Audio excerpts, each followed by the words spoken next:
আসসালামু আলাইকুম আমার ভাই বোনেরা কেমন আছেন? আলহামদুলিল্লাহ আমি ভালো আছি। এই তো আপনাদের ভাইয়া অর্ডার টানাটানি করতে আছে, সেগুলো দেখাচ্ছি আপনাদের। আস্তে আস্তে মালগুলো টানো না, তার এখনই করা লাগবে। মালের সাথে কি একা একা যুদ্ধ করা যায়? সব কিছু কিন্তু এইখানে গুছাই নিছি, সব কিছু আমার গোছানো হয়ে গেছে। অনেক লাকিস হয়েছে, অনেক ব্যাগ, অনেক কার্টুন ভরে নিছি। তারপরে কিন্তু বস্তার মানে ছাড়া হয় নাই, বস্তার মধ্যেও কিন্তু ভরা হয়েছে। এখানের মধ্যে এই যে ব্যাগের মধ্যে অনেক কাপড় চোপড় আছে, নিজেদের কাপড় চোপড় সব কিছু এক এক করে, শীতের কাপড় আছে। একটা জায়গা 2-3 বছর থাকলে তো একটা একটা করতে করতে কতগুলো হয়ে যায়, তা তো আপনাদের সাথে বলার আর কিছু নাই, জানেনই। আর ফাঁকে কিন্তু আমি রান্না চড়াই দিলাম, এখানে কিন্তু আমি রান্না বসাই দিয়ে গেছি। এখানে ফুলকপি, সিম, আলু এইগুলো আগেই কোটা ধোয়া ভালো করে ধুয়ে নিয়ে কষাই নিয়ে এগুলো বসাই দিলাম। এই যে ফুলকপি আমার সিদ্ধ হয়ে গেছে। এত ভালোভাবে তো দেখাইতে পারবো না, যেহেতু আমার হাতে অনেক কাজ। তারপর একটু ভিডিও করে এজন্য একটু ভিডিওটা ধরে নিলাম। এগুলো আমার সিদ্ধ হয়ে গেছে, এখন আমি মাছটারে দিয়ে দেবো। মাছটা দিয়ে ধনেপাতা দিয়ে তারপরে আমি নামাই নেব। আর পরিমাণ মতন লবণ, মরিচ এগুলো সুন্দর মতন হয়েছে। ফ্রিজে দেখতেছি অনেকগুলো সবজি আছে, তাই চিন্তা করলাম যে রান্না করে ফেলাই, নাইলে তো ফ্রিজে ঝাঁকিতে সবজিগুলো আবার নষ্ট হয়ে যাবে, এই জন্য সব সবজি রান্না করে ফেলাইতেছি। এখানে মাছটা কিন্তু আমি দিয়ে দিলাম। আস্তে আস্তে চুলার উপর ঢাকনা দিয়ে যাব, একটু সিদ্ধ হইতে থাক, যতটুকু বাকি আছে সুন্দর মতন হয়ে যাবে।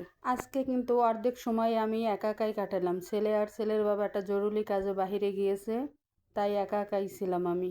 বেশ কিছু কাপড় চোপড় ধুয়ে দিয়ে এসছি, যেহেতু ঢাকাতে এবার মানে শেষ কাপড় চোপড় ধোয়া, আর কবে আসি আল্লাহ জানে। আর এখন বাড়ি যাওয়ার সময় হয়েছে, আমার শরীরটাও খুব খারাপ হয়েছে। এই কদিন তো ভালোই ছিলাম, পায়ে এত যন্ত্রণা, এই আমি চিন্তা করতেছি, আল্লাহ আল্লাহ করতেছি, আল্লাহ আমার পায়ে এত যন্ত্রণা তুমি কমাই দাও। কারণ নিজের বাড়িতে গেলে তো জানেনই, 5-6টা রুম, এগুলো হাঁটাহাঁটি, এই রুমগুলো গোছানো সবই তো নিজের উপরেই থাকবে।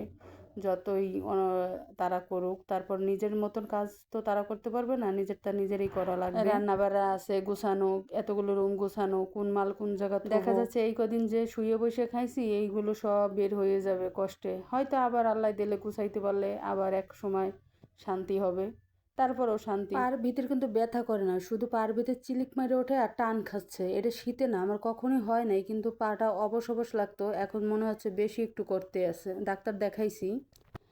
এখানে কিন্তু পেঁয়াজ দিয়েছিলাম, 2টা কুচু কুচু করে পেঁয়াজ কাটে দিয়েছি, রসুন দিয়েছি, একটু হলুদ মরিচ এসব দিয়ে ভালোভাবে কিন্তু আমি নাড়াচাড়া করে নিতে আসি। কারণ একসাথে তেল দিব না, একসাথে তেল দিলে আমার হাতে একদম তেল তেল লাগে, ভালো লাগে না। তাই তেলটা একটু পরে দিব। আর কাঁচামরিচ আর এই পেঁয়াজ, পেঁয়াজ রসুন হলুদের গুঁড়ো মরিচ একটু মরিচের গুঁড়ো এগুলো দিয়ে ভালোভাবে মাখিয়ে নিতে আসি। আর এই যে তেল দিয়ে দিতে আসি, তেল দিয়ে দিলে পরে কাঁচামরিচটা দিয়ে দেবো, একটু পানি দিয়ে বসাই থুয়ে দেবো, পরে এসে ধনেপাতা দিয়ে দেবো। আর এইখানে কিন্তু আরেকটা জিনিস দেবো আমি, একটু জলপাইয়ের আচার দেবো, কারণ জলপাইয়ের আচারটা দিলে ভালো লাগবে, টকটক লাগবে। কারণ আমি খাইছি বেশ কিছুদিন ধরে, ওটা খাইছি। আচার বানানো তো আমাদের ঘরে থাকে, সেজন্য আচার তো। আর এই যে ফাঁকে কিন্তু এইটা আবার দেখাই নিতেছি, আপনাদের ভাইয়া কার্টুনে কষ্টে মারতে আছে, যেহেতু তার জন্য বললাম যে ঠিক আছে একটু দড়ি। আর এইখানে পাতাকপি কুচাই নিছি, অনেকগুলো বেশগুলো পাতাকপি, বললামই তো যে অনেক সবজি ঘরে ছিল।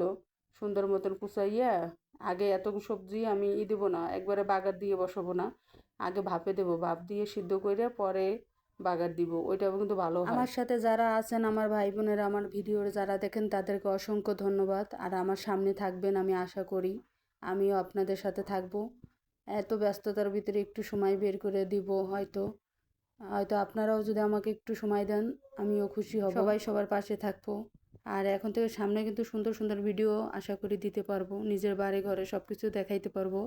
আপনারা কিন্তু আমার সাথে থাকবেন, দেখবেন আর আমাকে কমেন্টে জানাবেন। নিজের বাড়ি ঘরে থাকা যে কত একটা শান্তি, তিল তিল করে করছি তো এই জন্য বেশি মায়া লাগে। আর যখন ইচ্ছা রোদে যাওয়া যায়, যখন ইচ্ছা ছাওয়াতে থাকা যায়।